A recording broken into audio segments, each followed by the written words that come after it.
Olá a todos que estão assistindo, meu nome é Lucas Santos Canuto, eu sou aluno de Gestão Ambiental da FATEC de Jundiaí e hoje eu vou apresentar o trabalho sobre agrotóxicos e a incidência de suicídio. Esse trabalho foi submetido no 17º Congresso Nacional do Meio Ambiente. E, como todos já sabem, a agricultura ela é de parte muito importante no nosso país. Ela é uma das áreas que mais se desenvolveu ao longo dos anos e parte disso é devido ao uso de agrotóxicos ou produtos químicos que servem como defensivos agrícolas, assim eliminando problemas de pragas que várias plantações têm. Várias pessoas já conhecem alguns dos problemas relacionados ao uso de agrotóxico, principalmente relacionados à saúde de consumidores, pessoas que têm contato com produtos agrícolas contaminados com esses agrotóxicos. Mas também tem um outro lado de problemas que é relacionado aos aplicadores, as pessoas que trabalham na agricultura e acabam tendo contato direto com esses produtos químicos. E esse presente trabalho tem o objetivo de relacionar o uso desses agrotóxicos com a tentativa de suicídio. E foi selecionada a área do estado de São Paulo para isso, e para demonstrar essa possível relação, foi desenvolvido um modelo matemático de regressão linear simples. O trabalho foi feito com base teórica, com um levantamento bibliográfico através de artigos e alguns sites relacionados à área, e as coletas de dados foram feitas por sites do governo como o DataSUS, pertencente ao Ministério da Saúde, e até mesmo o IBGE. Esses dados foram feitos, então, o modelo de regressão linear através do Excel. Foi selecionado, como eu disse anteriormente, o estado de São Paulo como um todo, e foram selecionados também os anos entre 2001 e 2016, que eram os anos que possuíam dados. Observando o gráfico nos resultados, já dá para ver que existe uma relação positiva entre as duas variáveis, que são a de quantidade de agrotóxicos per capita, ou seja, a quantidade de em peso de agrotóxico utilizado no estado de São Paulo em cada um dos anos, dividido pela população naquele ano. E a outra variável seria as tentativas de suicídio. Dá para ver que elas têm uma relação positiva, ou seja, é possível que tenha relação entre elas e que conforme você aumenta a quantidade de agrotóxico, há um aumento na quantidade de tentativa de suicídio.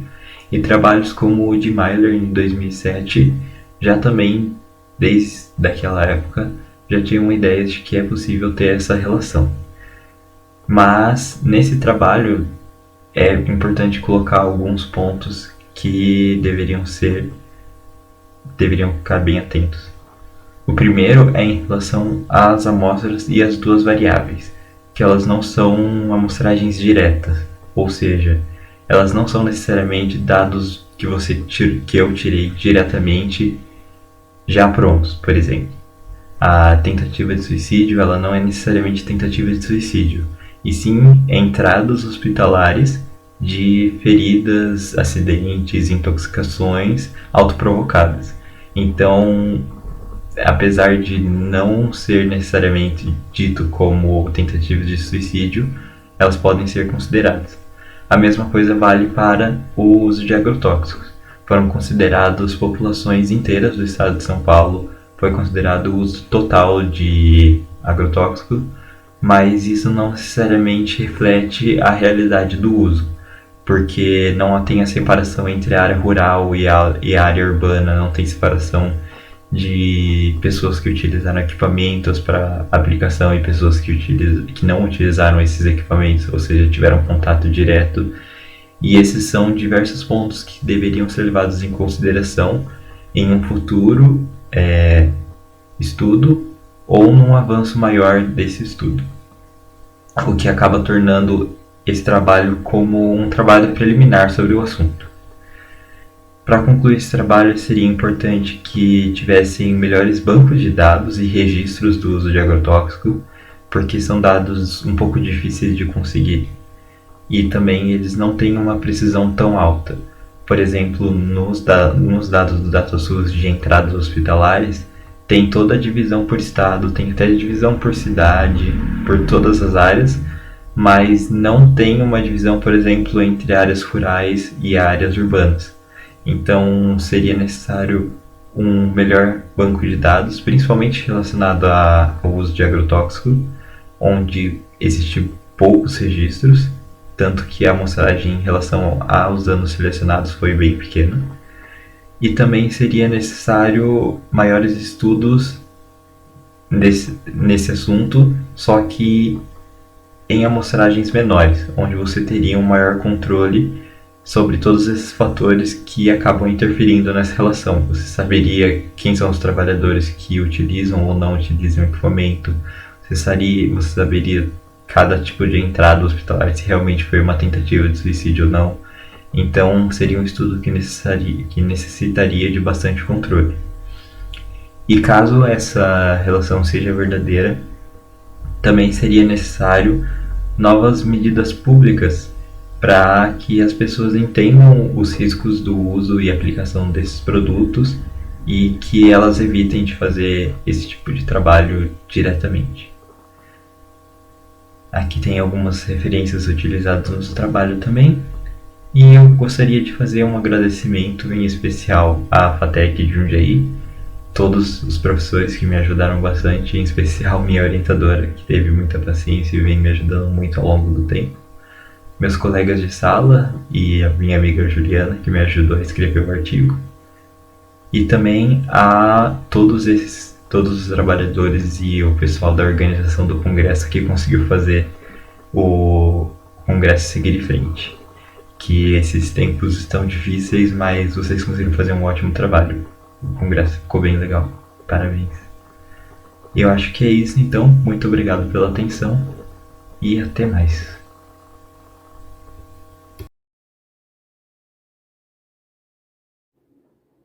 Olá, eu sou Maria Aparecida Fernandes, sou mestre em Desenvolvimento Regional Sustentável pela Universidade Federal do Cariri e atualmente trabalho como fiscal de meio ambiente no município de Juazeiro do Norte, estado do Ceará. O trabalho tem como título Parque Municipal como Política Pública Ambiental, um estudo de caso.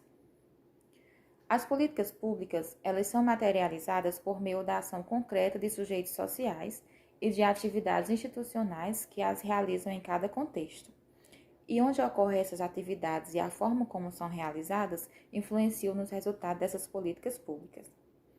Toda política pública, ela deve ser entendida como uma tentativa de ação sobre um problema da sociedade na busca de adaptá-lo, conservá-lo ou transformá-lo. O trabalho teve como objetivo demonstrar a criação do Parque Natural Municipal das Timbaúbas como política pública no contexto ambiental. A metodologia utilizada foi bibliográfica e documental, adotando uma abordagem qualitativa. O estudo foi realizado no Parque Natural Municipal das Timbaúbas, que é uma unidade de conservação localizada no município de Juazeiro do Norte, estado do Ceará. Apresentou como principais resultados que as políticas ambientais, elas possuem caráter de política pública, pois elas envolvem necessariamente diversos setores da sociedade, sejam ele governamental ou não governamental. A política ambiental, ela deve ser entendida como um conjunto de decisões governamentais articuladas com atores não governamentais que objetivam proteger, conservar, usar de forma sustentável e recompor os recursos naturais. Além do ambiente biofísico, a política ambiental ela deve focar na maneira como as populações interagem com os ecossistemas. Essas políticas ambientais, elas têm ligação direta com a urbanização e o crescimento econômico acelerado, principalmente o industrial. Então, nesse sentido, foi criado em 2017, no município de Juazeiro do Norte, estado do Ceará, a Unidade de Conservação de Proteção Integral, Parque Natural Municipal das Timbaúbas, com área de 23,4059 hectares. Dentre os seus objetivos, tem-se o de preservar os ecossistemas naturais e seus elementos físicos e biológicos de relevância ecológica para garantir a manutenção dos serviços ecossistêmicos. Esse decreto determinou que a SEMASP, que é a Secretaria de Meio Ambiente e Serviços Públicos do município de Juazeiro do Norte, é o órgão responsável por administrar o parque. Foi dado um prazo de 5 anos para que fosse elaborado o plano de manejo. Determinou também que está proibida as atividades em desacordo com os objetivos da unidade de conservação, com seu plano de manejo e seus regulamentos. Porém, durante a pesquisa, não foi localizado o plano de manejo do parque, o que pode evidenciar que o plano de manejo não foi elaborado ou ainda não foi aprovado. Isso já passados quase 3 anos desde a criação do parque em 2017. Como principais conclusões, não se pode afirmar que a criação do parque trará resultados satisfatórios, pois para isso é necessário que sejam elaboradas e executadas ações, já que as unidades de conservação e proteção integral, elas objetivam proteger e conservar os recursos naturais ali presentes naquela área. Para isso, é necessário que estejam presente a sociedade, ou seja, a sociedade participe e exerça o seu controle social. Estão aí também algumas referências utilizadas no trabalho. Obrigada.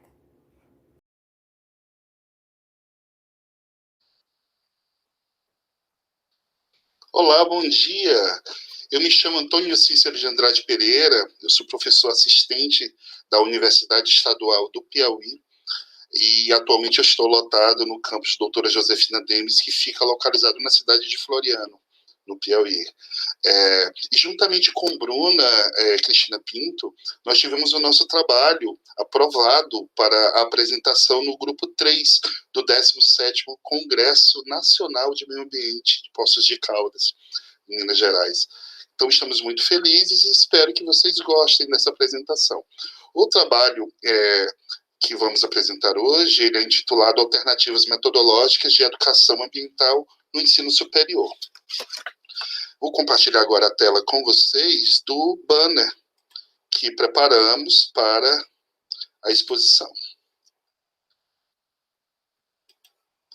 Então aqui estamos com o banner padronizado pelo evento e vamos discutir um pouco a respeito de educação ambiental, né? Então a gente sabe que as instituições de ensino superior, elas têm por competência a formação do educador ambiental, em nível de graduação para atuação na educação básica. E nós vamos trazer aí algumas alternativas metodológicas para que estes alunos da graduação, eles tenham em nível disciplinar a educação ambiental e de que forma nós poderíamos trabalhar essa disciplina ou essas disciplinas para a formação de um educador ambiental crítico. Então, como objetivo, nós vamos analisar a viabilidade de alternativas metodológicas de ensino adotadas por uma instituição de ensino superior em um curso de licenciatura que oferta conteúdos disciplinares relacionados à educação ambiental.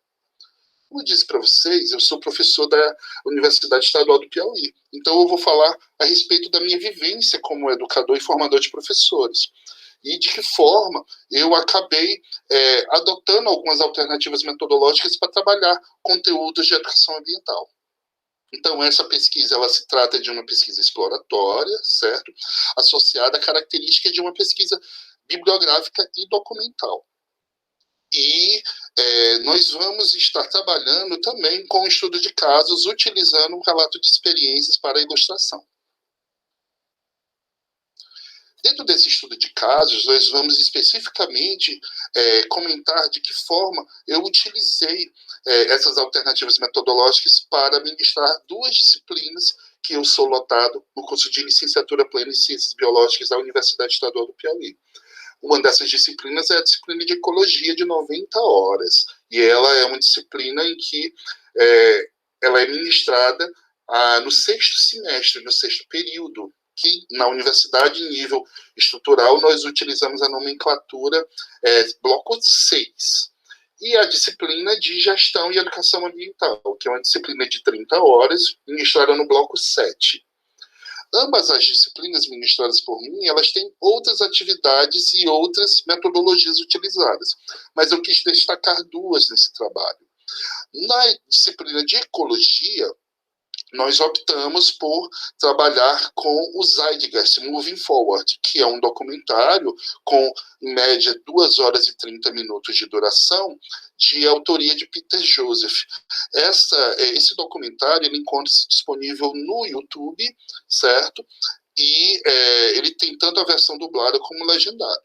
É um documentário onde nós podemos observar que o cineasta ele vai trabalhar vários conteúdos da educação ambiental e da gestão ambiental relacionados também ao comportamento humano e ao capitalismo. E, dessa forma, nós procuramos desenvolver no nosso alunado competências críticas para que eles pudessem identificar de que forma ou quais alternativas nós poderemos utilizar dos recursos naturais do planeta de forma sustentável. A metodologia utilizada na disciplina de gestão e educação ambiental, que nós escolhemos para destacar, foi a utilização do livro da autora Rachel Carson, estadunidense, que esse livro ele foi lançado no início dos anos 60, 1960, e que a autora ela vai trabalhar com o título Primavera Silenciosa e explicar a respeito, principalmente, da utilização dos agrotóxicos e os efeitos colaterais que a utilização destes podem trazer, tanto em prejuízo ambiental, como até mesmo para a saúde dos seres humanos. A utilização desses 2 recursos metodológicos, nós podemos destacar como sendo essenciais para a formação do educador ambiental crítico, e que este vai poder atuar de forma crítica e desenvolver nos alunos de ensino fundamental e médio competências para a formação do cidadão dentro desse olhar emancipatório crítico. Dessa forma, nós finalizamos a nossa apresentação. Eu quero agradecer à organização do evento por permitir que eu e Bruna pudéssemos expor esse nosso trabalho. Então, muito obrigado a todos e um excelente evento.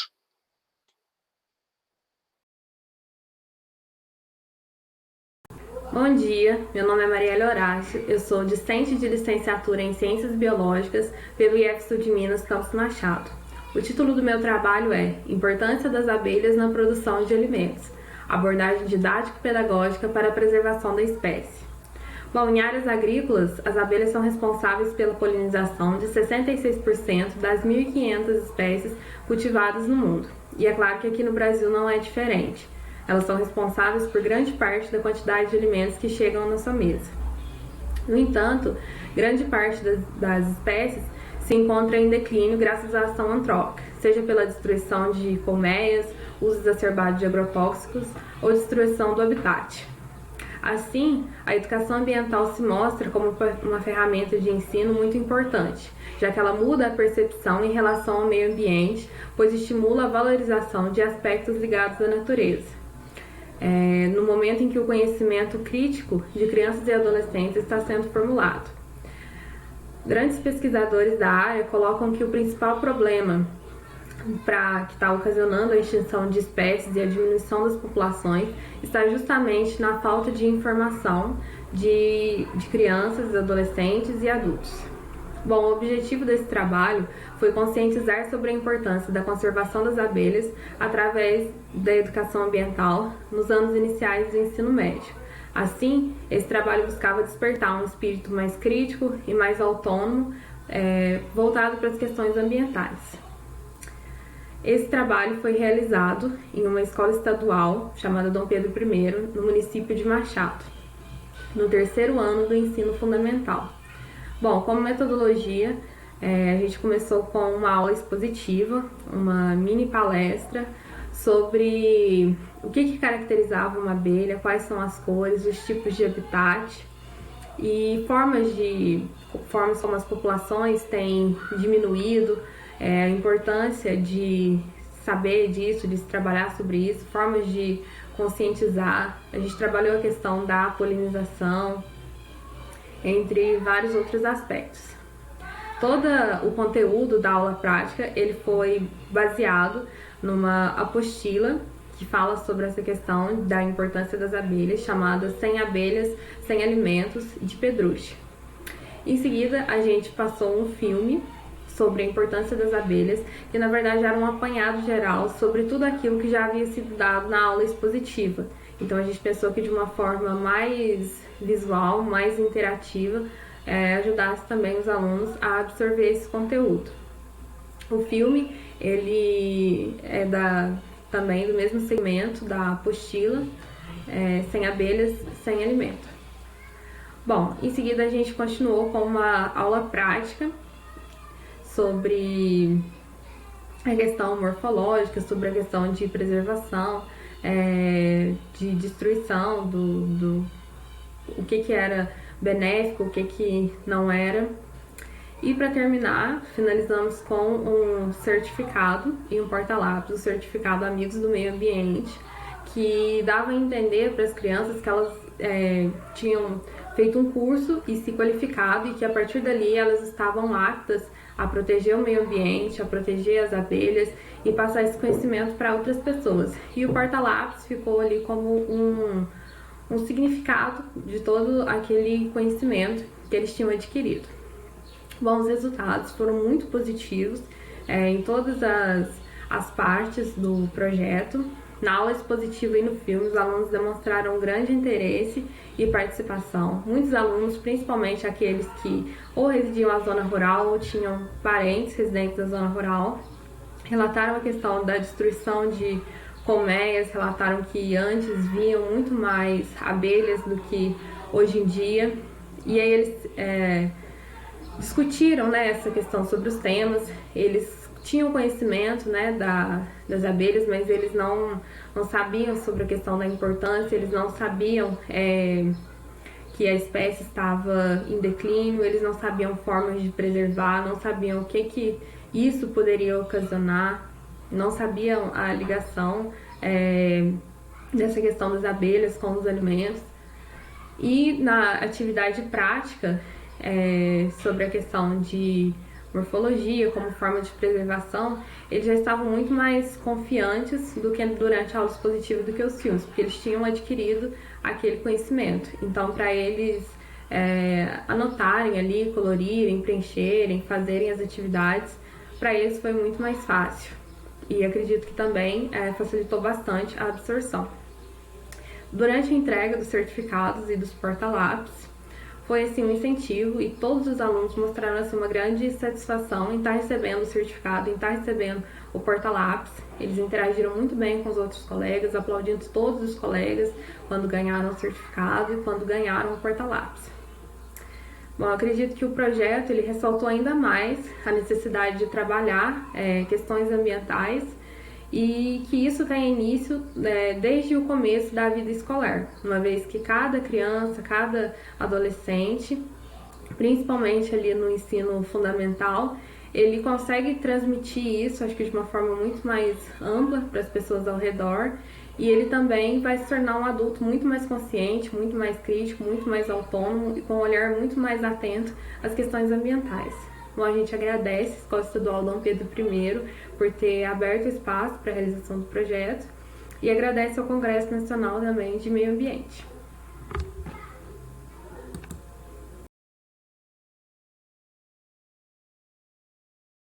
Olá, eu sou a Carla Beatriz Casagrande Bortolucci, engenheira química, mestra em Ciência e Engenharia Ambiental e professora nos cursos de Engenharia Química e Engenharia Ambiental na Faculdade Municipal Professor Franco Montoro, na cidade de Mogi Guaçu, estado de São Paulo, e apresento o trabalho com o título Número de internações hospitalares e taxa de mortalidade por doenças do aparelho respiratório e sua relação com a poluição do ar, no 17º Congresso Nacional do Meio Ambiente. Introdução. A poluição atmosférica atua como agente causador e agravador em doenças do sistema respiratório e cardiovascular. As fontes dessa emissão de poluentes são, em sua maioria, provenientes do tráfego de indústrias e de queimadas. O material particulado é um dos poluentes com maior efeito sobre a saúde.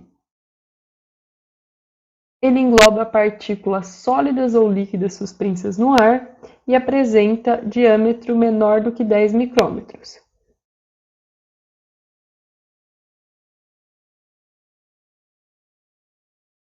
O trabalho tem como objetivo apresentar um estudo descritivo do número de internações e da taxa de mortalidade por doenças do aparelho respiratório na região sudeste do Brasil e relacionar esses dados com a poluição do ar.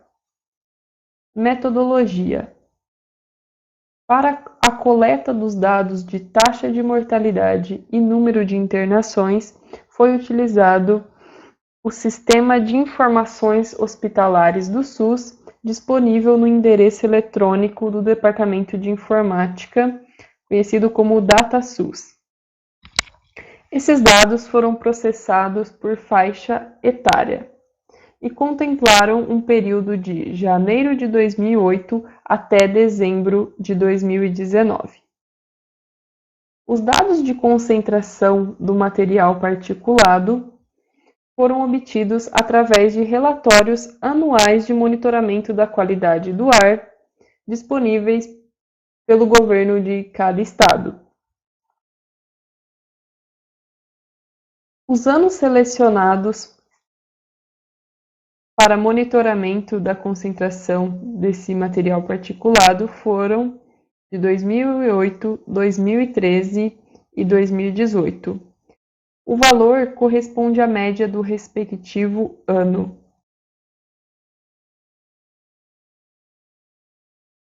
Resultados. A Organização Mundial da Saúde estabeleceu um limite de concentração médio anual de 20 microgramas por metro cúbico para material particulado de 10 micrômetros, com a finalidade de diminuir o seu efeito sobre a saúde. Na tabela 1, são apresentadas concentrações desses materiais particulados em diferentes pontos de monitoramento em grandes centros urbanos da região sudeste. Então, na primeira coluna, nós temos a representação dos estados. Segunda coluna, o local de monitoramento em cada um desses estados. E nessa terceira parte, nós temos os anos de 2008, 2013 e 2018 e as concentrações respectivas a cada local de monitoramento. Nós podemos perceber através dessa tabela que a concentração de material particulado ela diminuiu ao longo do tempo. Entretanto, esses valores estão acima do que é recomendado pela OMS, exceto Vila Velha e Vitória, no Espírito Santo, para o ano de 2018, que apresentaram valores abaixo de 20 microgramas por metro cúbico. Os relatórios referentes ao ano de 2018 para o estado do Rio de Janeiro e de Minas Gerais não foram divulgados até a data da coleta dos dados para a confecção desse trabalho.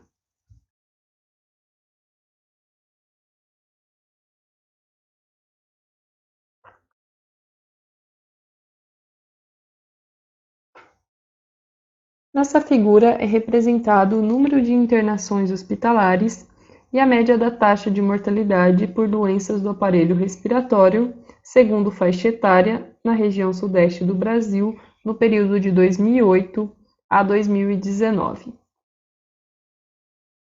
A barra azul indica o número de internações e a linha vermelha representa a taxa de mortalidade. Nós podemos perceber, através dessa figura, o alto número de internações em crianças menores de 5 anos de idade e em idosos com idade superior a 60 anos. Apesar do alto número de internações em criança com idade inferior a 5 anos, a taxa de mortalidade fica menor do que 1%.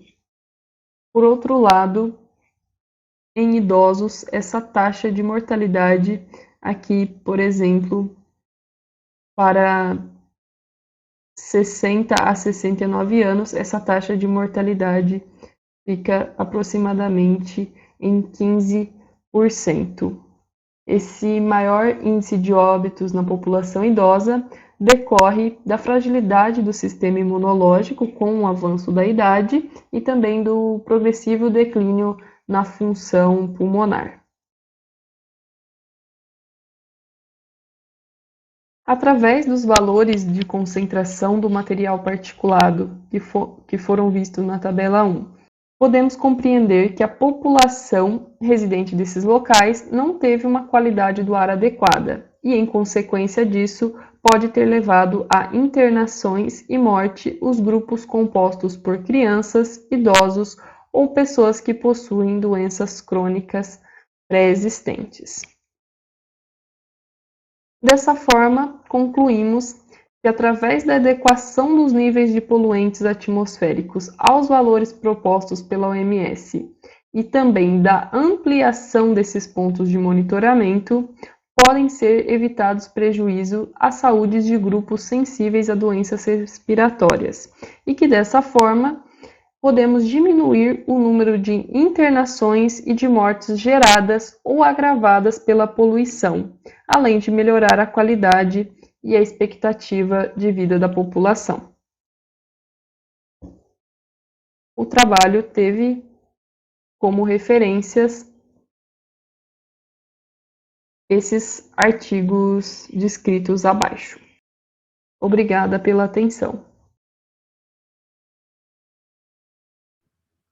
Olá a todos e a todas, meu nome é Matheus José dos Santos, eu sou aluno do curso de especialização em ensino de Química da Universidade Federal do Rio de Janeiro e venho, por meio desse trabalho, apresentar a seguinte temática: estado do conhecimento sobre a temática de crimes e desastres ambientais, possibilidades para a educação científica.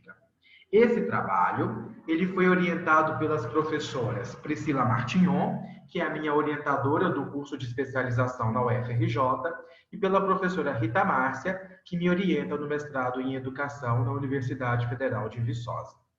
Então, esse trabalho, ele parte do pressuposto da necessidade de a gente estar desenvolvendo a educação ambiental na nossa sala de aula. A educação ambiental, ela se apresenta como um tema transversal nos documentos oficiais, como a BNCC, a Base Nacional Comum Curricular. Não só ela, né? A gente tem aí outros decretos que também estimulam a importância do desenvolvimento da educação ambiental em todos os componentes curriculares, porque é por meio da educação ambiental que a gente pode desenvolver, né, uma tomada de consciência do nosso estudante e favorecer a capacidade crítico-reflexiva sobre diversas situações que ocorrem no dia a dia. Então, o objetivo desse trabalho, ele está concatenado com a ideia de utilizarmos os anais do Congresso Nacional do Meio Ambiente como possibilidade de desenvolvimento de situações de aprendizagem em nossa sala de aula.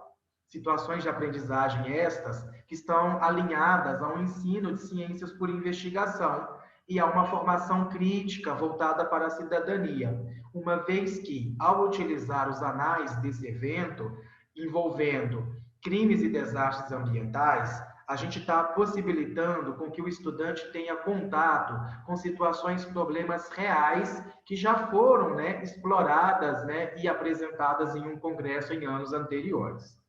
Então, a gente fez um estado do conhecimento nos eventos, né, nas edições do evento entre 2013 a 2019, e como descritores de pesquisa, nós utilizamos os termos crimes e desastres, né, nos canais de busca dos eventos. Nós selecionamos os trabalhos, fizemos uma leitura e impregnação de todo o corpus que foi selecionado e aplicamos, né, a análise de conteúdo de Bardan, que possibilita uma categorização e uma interpretação pormenorizada dos dados aqui apresentados. Eu apresento para vocês agora o primeiro, né, o primeiro quadro, que mostra o número de trabalhos aprovados e o número de trabalhos selecionados com base nos descritores supracitados.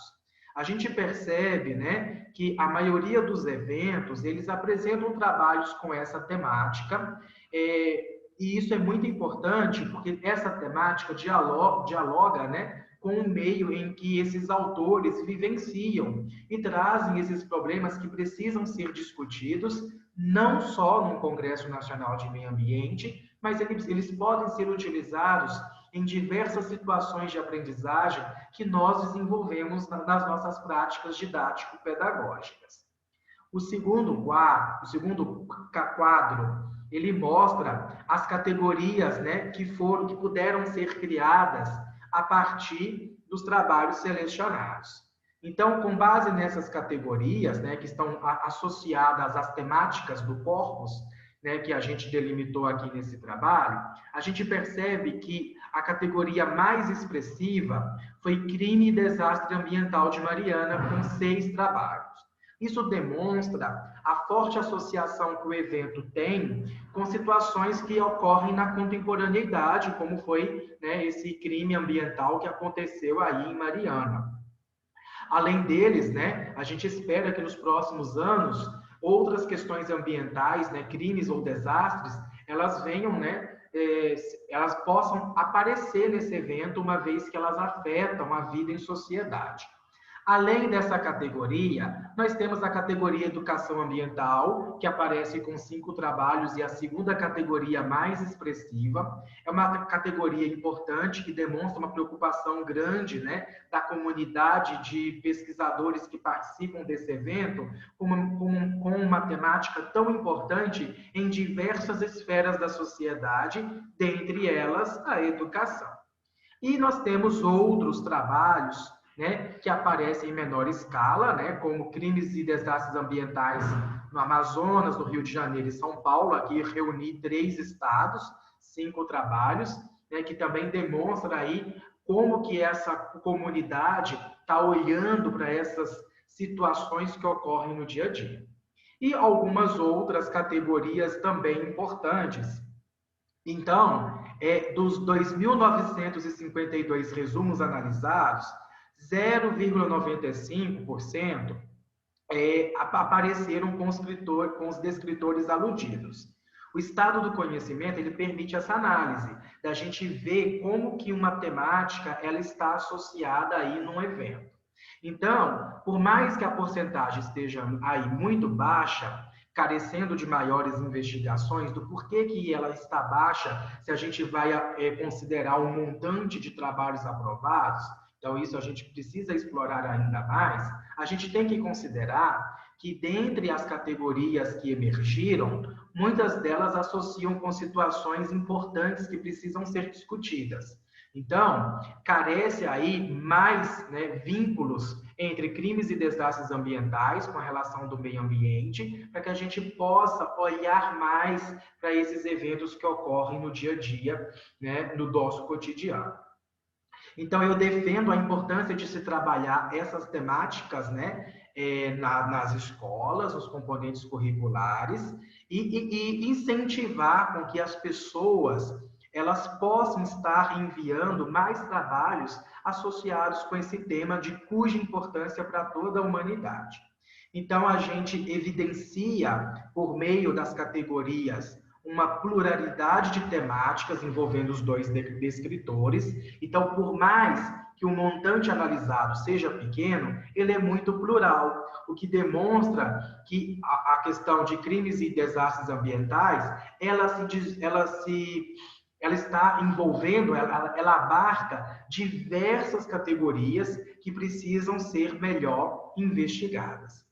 Então, de maneira bem sucinta, a gente quer, então, chamar a atenção para esse tema e incentivar com que as pessoas desenvolvam, né, trabalhos envolvendo crimes e desastres ambientais associados com a educação ambiental, uma vez que essa associação, ela possibilita uma educação científica cada vez mais crítica e voltada, né, para uma formação para a cidadania. Como referências, eu deixo, né, o livro da Bardan, a Base Nacional Comum Curricular, e o texto da Marília Morosini, que fala das etapas, né, do estado do conhecimento e da importância do estado do conhecimento em trabalhos, em diversos trabalhos envolvendo, né, análise de anais de eventos. E eu agradeço, né, aos grupos que eu participo, como o Ginimpec e o GIESA, pelo apoio e incentivo nesse trabalho, e ao CEQUIM, que me, né, proporcionou com que eu realizasse essa proposta. Então é isso, agradeço a atenção de todos vocês e até uma próxima.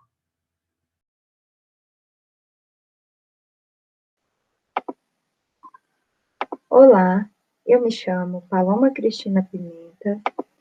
Vou iniciar a apresentação do trabalho Água acumulada em canos de sinalização urbana, potenciais criadouros de insetos vetores. Os autores são Paloma Cristina Pimenta, Ana Clara Balbina Silva, Ramon Marques Macedo, Eric William Sandoval e Afonso Pelle. Inicialmente, nos municípios brasileiros, estão sendo utilizadas, desde 1980, colunas metálicas para as placas de sinalização. Pensando que muitos insetos vetores utilizam qualquer recipiente para se reproduzir, o monitoramento da infestação por mosquito normalmente pode ser feito através de coleta ativa ou de uso de armadilhas. Essas podem ser denominadas ovitrampas, quando coletam apenas ovos, e larvitrampas, quando coletam larvas. Sendo assim, observou-se, né, toda a constituição do trânsito na cidade de Uberaba, e o objetivo do estudo foi realizar um levantamento de canos de sinalização com água da chuva acumulada em 3 bairros da cidade de Uberaba, para observar a eventual existência de macroinvertebrados e insetos vetores. O presente estudo foi conduzido na cidade de Uberaba, município presente no estado de Minas Gerais, na região sudeste do país. Os pontos de coletas foram selecionados previamente e são 3: bairro Fabrício, Boa Vista e Abadia. As coletas ocorreram no início da manhã, nos dias 3 e 4 de abril de 2019, utilizando uma furadeira manual portátil com uma broca de 5 milímetros. Para furar a base do cano do poste de sinalização, e assim foi utilizado também um recipiente posicionado abaixo da furadeira e coletado a água. As amostras de águas coletadas foram transferidas para tubos de ensaio de 20 ml e também encaminhadas para o laboratório para uma posterior análise. Foram amostradas 10 colunas em cada bairro, totalizando 30 canos ou postes, né, metálicos. Como controle, foi realizada uma coleta simultânea de larvitrampas, confeccionada no centro da cidade, no laboratório. As larvitrampas também eram compostas por frascos de polietileno escuro, com capacidade de 50 ml, parcialmente cheios com água, furados para evitar, né, que transbordasse. E com pequeno pedaço de eucatex, medindo 12 por 2 centímetros, aproximadamente. O eucatex é utilizado para algumas espécies de culicídeos, para estimular, né, o depósito de ovos. Foram depositados 8 larvitrampas, vistoriadas a cada 7 dias, por vistoriada a cada 7 dias por 2 semanas. Abaixo a gente tem aqui a imagem do poste, o processo de coleta, e ao lado a gente tem o larva-trampa. Resultados. No bairro Fabrício, das 10 colunas metálicas de sinalização amostrada, não foram registradas nenhuma com acúmulo de água. Já no bairro Boa Vista, em 2 das 10 foram coletadas amostras de água. No bairro Abadia, das 10 colunas metálicas escolhidas, foram encontrado acúmulo de água em apenas uma. Sendo assim, a taxa de acúmulo de água nas colunas metálicas foi de 10%. Todas as colunas metálicas escolhidas não tinham vedação do cano. Nos pontos onde a água foi coletada, o material foi recolhido e levado para o laboratório. Não foram amostrados macroinvertebrados. Simultaneamente, nas coletas realizadas nas colunas metálicas, as larvitrampas confeccionadas apresentaram larvas de culicide em 6,25% das armadilhas. Uma vez que a reprodução de alguns grupos de nematócera, como as famílias Culicide, Cetapogonidae, Plebotomine, depende de recursos hídricos, seu controle pode ser realizado através da prevenção de acúmulo de água, em qualquer tipo de recipiente, ou em locais abertos ou não. O controle de locais que acumulam água está intimamente ligado à prevenção de reproduções de vetores de doença. Naturalmente, 156 criadores é um número que poderia ser considerado pequeno quando a gente lembra a quantidade de canos esparramados pela cidade, mas contribui para a estatística global. Também pode ser considerado todo o universo para os indivíduos diretamente afetados ao longo das décadas pelas doenças, Zika, dengue, chikungunya, que esses vetores, insetos vetores, transmitem. Cabe chamar a atenção dos gestores públicos para resguardar a saúde dos indivíduos através do cuidado coletivo. A referência utilizada ao longo da apresentação, agradecimentos. Agradecemos ao UFTM e as pessoas que auxiliaram nas coletas. Obrigada.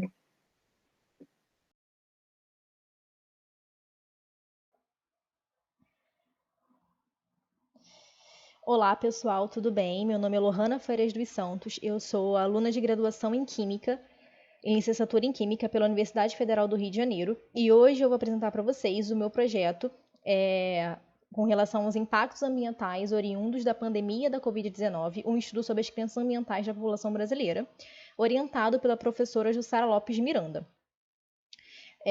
Estarei apresentando para o 17º Congresso Nacional do Meio Ambiente.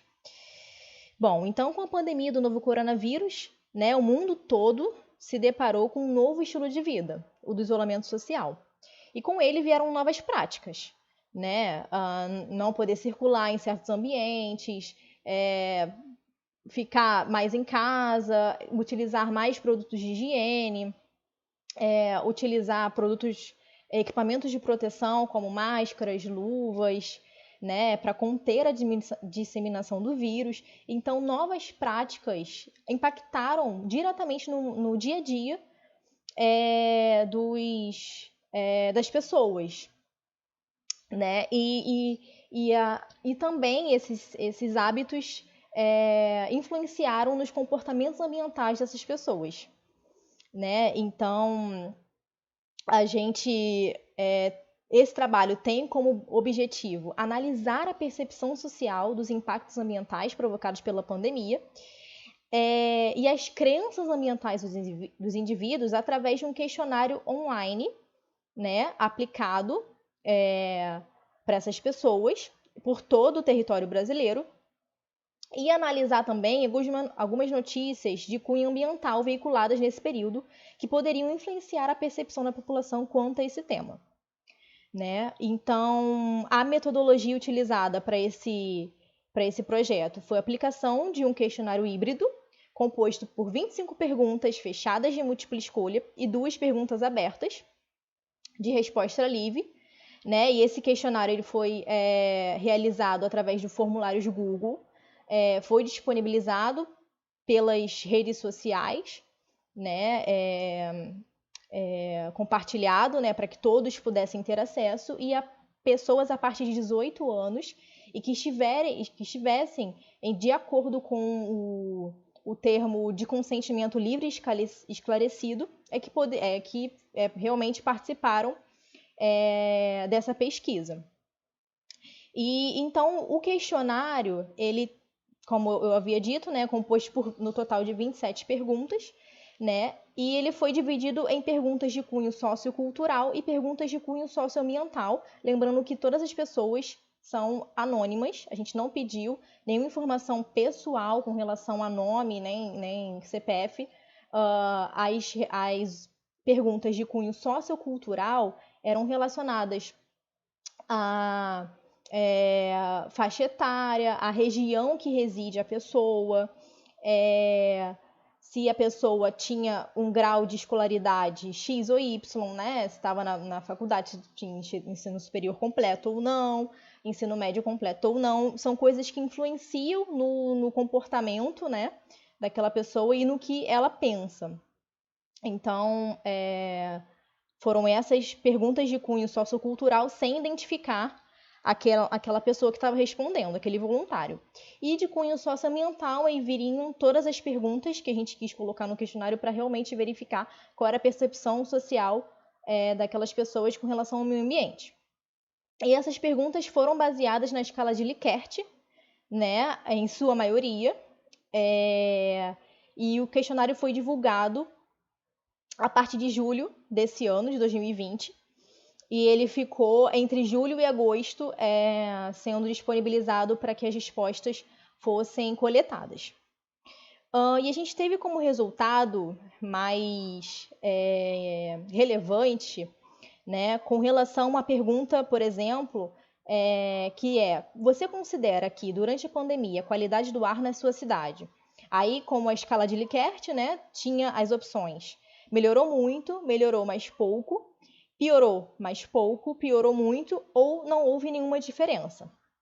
Então, a escala tem 5 alternativas, né? E dentre essas alternativas, a gente teve como resultado que 40%, cerca de 40,8% dos respondentes voluntários, né, consideraram que a qualidade do ar melhorou pouco. E 25,7%, consideraram que melhorou muito, né? Então, e 32,6% respondeu que não houve nenhuma diferença. Então, a gente já vê que há uma maioria que acredita que melhorou. Alguns pouco, a maioria pouco, alguns muito, mas, né, juntando tudo, a maioria considera que melhorou a qualidade do ar. E corroborando, né, com artigos científicos que foram pesquisados e tudo mais, realmente houve uma melhoria na qualidade do ar, né, principalmente em relação às emissões de monóxido de carbono e dióxido de nitrogênio, né, e material particulado. Isso decorre da restrição da mobilidade social, redução de tráfego rodoviário, atividade econômica também que em grande parte, né, parou. Então, realmente houve uma melhora na qualidade do ar das cidades. Outro ponto interessante foi que cerca de 39,4% das pessoas que responderam o questionário consideraram que a limpeza da água do mar e dos rios melhorou muito, e 38,1% melhorou pouco. Então, a gente vê também que a grande maioria acredita que melhorou a limpeza, né, da água do mar e rios. Sendo que a gente, procurando, né, em artigos científicos e até uma notícia que saiu recentemente, que em uma ilha, uma determinada ilha em Hong Kong, foram achadas várias máscaras descartáveis naquela ilha, né? Uma ilha que nem é habitada. Então, assim, realmente Pode-se parecer que houve a limpeza melhorou a limpeza de mares e rios por conta da falta de transeuntes, né, por ali, da falta de banhistas, porque as praias ficaram bloqueadas, pontos turísticos também foram fechados. Então, por um lado, eu acredito que melhorou por conta disso, né, por conta da restrição mesmo de pessoas naquele ambiente, e por outro lado, a contaminação por resíduos hospitalares, como máscaras e luvas descartáveis, realmente aconteceu, né? Então, até que ponto essa limpeza realmente é concreta? E a gente, pesquisando, né, verificou que essa contaminação ocorreu mesmo, com relação às máscaras descartáveis e resíduos hospitalares. Então, concluímos que as percepções sociais da população brasileira são influenciadas pelas mídias sociais e que muitas informações falsas disseminadas pelo veículo de mídia podem modificar as crenças ambientais dos indivíduos, né? Então, isso está tudo relacionado. Então, eu agradeço muito a atenção de vocês. Muito obrigada. Espero que tenham gostado da minha explicação. Tchau, tchau. Olá, meu nome é João Mário Brito Neto, sou estudante do curso de Química com Atribuições Tecnológicas da Universidade Federal do Rio de Janeiro. Meu trabalho neste congresso é sobre o descarte inadequado de lixo nas cidades do estado do Rio de Janeiro durante a pandemia de Covid-19. Vou agora compartilhar a tela.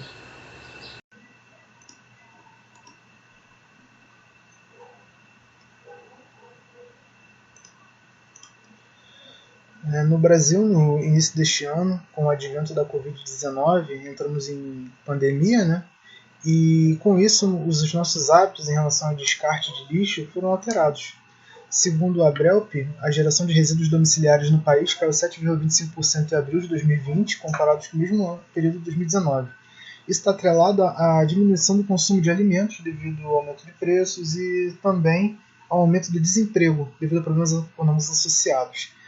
Também, em contrapartida, houve um aumento de 25% a 30% de resíduos de material reciclável, como plásticos, papel, papelão, que estão relacionados ao aumento de compras online e serviços de entrega. Esses problemas de descarte de lixo e o tipo de material descartável relacionam-se com o meio ambiente devido ao impacto ambiental criado por eles, e devemos observar isto para evitar grandes níveis de contaminação e preservar o meio ambiente. Além disso, né, juntamente com o problema da pandemia, a observação se os coletores e garis utilizam EPI para evitar essa proliferação e sua contágio com esta doença. Este trabalho vai abordar essa temática no município do Rio de Janeiro, na região metropolitana e na Baixada Fluminense, locais de grande fluxo de pessoas e também transportes públicos, né? O objetivo do trabalho é realizar um estudo de registros fotográficos sobre o descarte de lixo na cidade do Rio de Janeiro, região metropolitana e Baixada Fluminense, assim como as condições de trabalho dos garis durante a coleta, uso de EPI adequado. A metodologia se baseou no fato de que a região metropolitana do Rio, nas regiões de Vista Alegre, Irajá e Braz de Pina, são muito próximas e contém também estações de metrô, trem, rodoviárias e são próximas a estradas de grande fluxo como a Dutra, que corta grande parte do Rio de Janeiro, do estado, né? E a linha amarela e vermelha, que dão acesso a aeroportos. Já a Baixada Fluminense tem no município de São João de Meriti a maior densidade demográfica do país. Então são regiões de grande fluxo que podem causar regiões de foco de contaminação e também descarte de lixo. Então, os locais abordados, a pesquisa foi dividida em 3 fases: encontrar e fotografar o descarte de lixo, observar se as companhias de lixo estão entregando a EPI necessário para a proteção do coletor de lixo, e o tratamento de dados para observar para inferir, né, possíveis motivações. Iniciamos na Baixada Fluminense, aqui nos bairros de Parque Barreto e Venda Velha, ocorreram resíduos, descarte inadequado desses resíduos. Aqui nessa primeira foto, restos de fralda, alimentos, fezes. Nesta de baixo ocorreu até descarte de animais mortos. Todas essas fotos, essas 5 fotos aqui, Os assassinatos foram próximos a comunidades na qual havia taxa de criminalidade, baixo nível educacionais e, por exemplo, nesse daqui havia até descarte de máscaras. Ao todo, na Baixada Fluminense, nos locais que eu passei para fotografar, foram encontradas 8 máscaras, próximas a pontos de ônibus, a shoppings, a comércio, longe de comércios, assim, grandes áreas comerciais, mas em trajetos especialmente residenciais havia muita máscara descartada erroneamente. Próximos a centros comerciais havia lixos em certos pontos de coleta, descartados corretamente, envoltos em saco plástico, totalmente fechados, e etc. Observa-se que na Baixada Fluminense, quando eu entrevistei alguns moradores, eles disseram que a cada semana tinha coletas 3 vezes durante essa mesma semana. Né? Então, durante uma semana, durante 3 dias, tinha coleta de lixo regular. E também descobri que algumas comunidades da região, os garis, participaram de um programa de higienização utilizando água em hipoclorito e também utilizavam EPI para este feito. Já no Rio de Janeiro, nas regiões de Vista Alegre e adjacências, a coleta de lixo era feita de forma mais adequada, nas áreas residenciais próximas a comércios, onde havia mais desenvolvimento econômico. Entretanto, nas regiões próximas a comunidades, havia lixo eletrônico, né, tubos de televisão que são ricos em chumbo, em áreas não calçadas, perto de árvores, com esgoto aberto em algumas regiões, já isso nas comunidades. Lixo doméstico, vestígios de fraldas, tanto geriátricas quanto infantis. Então, é um problema que estava mais associado ao descarte inadequado quando próximos a comunidades. Também havia uso de lixeiras, mas também próximo a centros comerciais. E também os garis utilizavam material de EPI para descarte e coleta de lixo. Entretanto, diferentemente de São João, eles haviam até condições melhores para o meio ambiente, como a utilização de águas de reuso para esse tipo de tratamento. Foi observado, então, que há uma diferença bem grande entre os números vindos da Baixada Fluminense para o Rio de Janeiro em relação ao tipo de descarte e máscaras também, abandonadas de forma irregular.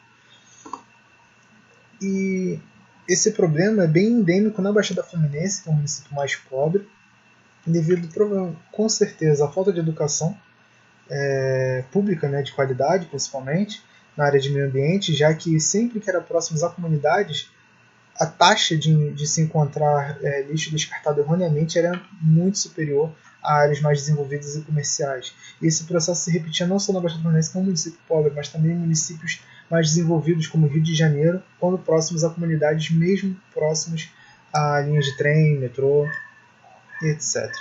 Então, concluímos que o processo de descarte inadequado advém de uma falta de educação pública sobre o meio ambiente, assim como sobre a problemática da pandemia, sobre a falta de questões sobre o debate sobre a saúde, sobre a proliferação, já que muitos, até mesmo os garis, se negavam alguns a utilizar máscaras, principalmente na Baixada Fluminense, dizendo que o problema da pandemia 19 era midiático, que era uma mentira, motivado seja por propaganda política ou por questões de educação ambiental.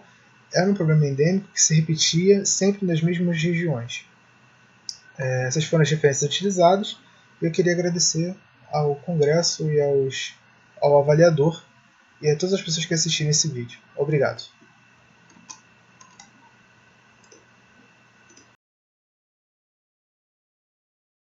Olá, me chamo Gabriela Costa Rodrigues, sou aluna de doutorado do Programa de Pós-Graduação em Botânica Aplicada da Universidade Federal de Lavras. O trabalho que eu vou apresentar hoje tem como título Levantamento de plantas medicinais cultivadas para fins terapêuticos no bairro São Judas Tadeu, em Borda da Mata, Minas Gerais. A relação homem-planta é muito antiga e a humanidade desenvolveu diferentes formas de explorar essas plantas. Inclusive, uma dessas formas é a utilização de plantas para fins medicinais. Em muitas comunidades, as plantas medicinais podem representar o único instrumento terapêutico disponível. E trabalhos que buscam resgatar esse conhecimento e que podem ser utilizados como base para pesquisas farmacológicas são muito importantes. Sendo assim, o objetivo do trabalho foi levantar quais plantas medicinais são cultivadas para fins terapêuticos pela comunidade do bairro São Judas Tadeu, em Borda da Mata, Minas Gerais. Então, o levantamento foi feito entre julho de 2015 e agosto de 2016, no bairro São Judas Tadeu, no município de Borda da Mata, Minas Gerais.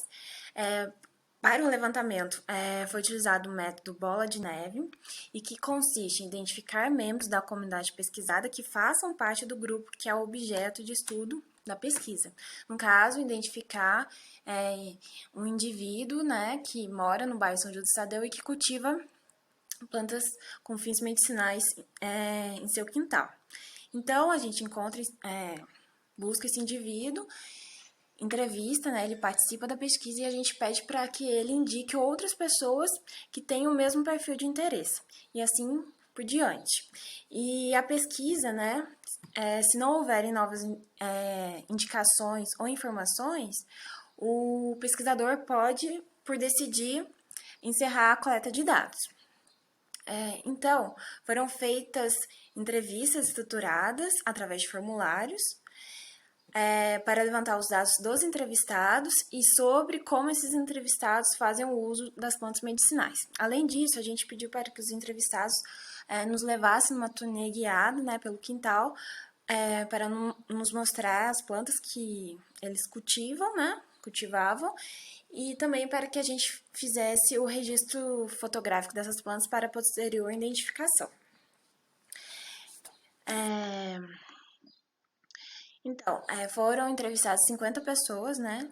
A maior parte dessas pessoas eram do gênero feminino e também estavam na faixa etária dos 50 aos 79 anos.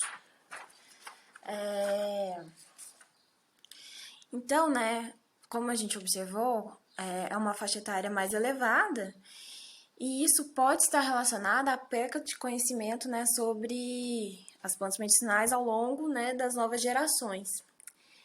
Seja pela falta de interesse dessas novas gerações, né, ou o processo mesmo de urbanização que acaba afastando, né, a população das regiões mais rurais.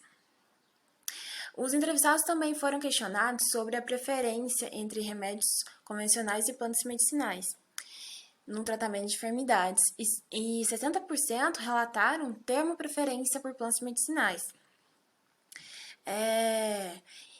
E essa preferência por plantas medicinais pode ser explicada ou por ser considerada uma alternativa econômica mais viável, ou pelo uso tradicional, né?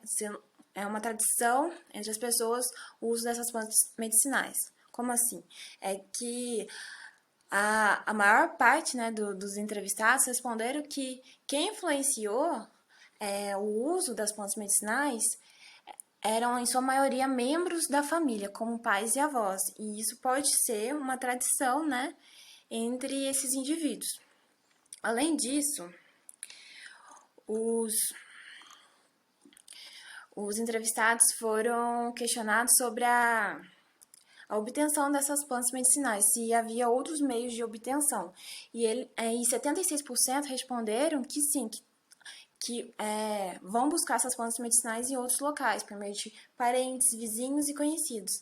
Isso é um dado muito interessante, já que, além, né, de ser uma alternativa terapêutica, as plantas medicinais acabam também promovendo uma integração e cuidados mútuos dentro da comunidade, o que é muito interessante. Então, foram identificadas 78 espécies de plantas medicinais, divididas em duas famílias. Divididas em 37 famílias, sendo duas mais expressivas, sendo elas a família Lamiácea e a família Asterácea. Geralmente, os trabalhos de levantamento etnobotânico têm também com essas duas famílias como as principais famílias em número de espécies. Cerca de 68% das plantas identificadas foram classificadas como exóticas. E, né, esse dado pode ter relação com a influência, né, das várias culturas presentes aqui no Brasil, né, a influência de várias culturas no Brasil, né, como a cultura europeia e africana. Além de que, né, por se tratar de um trabalho na zona urbana, onde o cultivo de plantas exóticas é maior, pode também ter influenciado, né, nesse alto índice de plantas exóticas encontradas nas casas dos participantes. Então, a maior parte das indicações foram para tratar males do sistema digestivo. E Feijó e colaboradores atribuíram esse índice elevado de indicações em seu trabalho para o tratamento do sistema digestivo relacionado ao saneamento básico da comunidade que foi realizado o trabalho deles. Já no presente trabalho, o bairro possui saneamento básico, porém, a maior parte dos entrevistados tem como origem a zona rural, cerca de 72%. Local onde o saneamento básico pode ser deficiente. Sendo assim, a origem dos entrevistados pode ter relação com uma maior indicação, né, de plantas medicinais para o tratamento do sistema digestivo. As plantas mais citadas, né, pelos entrevistados foram do gênero menta, o boldo, né, Praectanthus barbatus, e a erva cidreira Melissa officinalis. Essas plantas, muitas das suas indicações são corroboradas pela literatura científica. Então, o que a gente observou é que a comunidade do bairro São José Tadeu cultiva uma variedade considerável de plantas medicinais, o que pode representar uma alternativa acessível e de baixo custo para o tratamento de diversas enfermidades.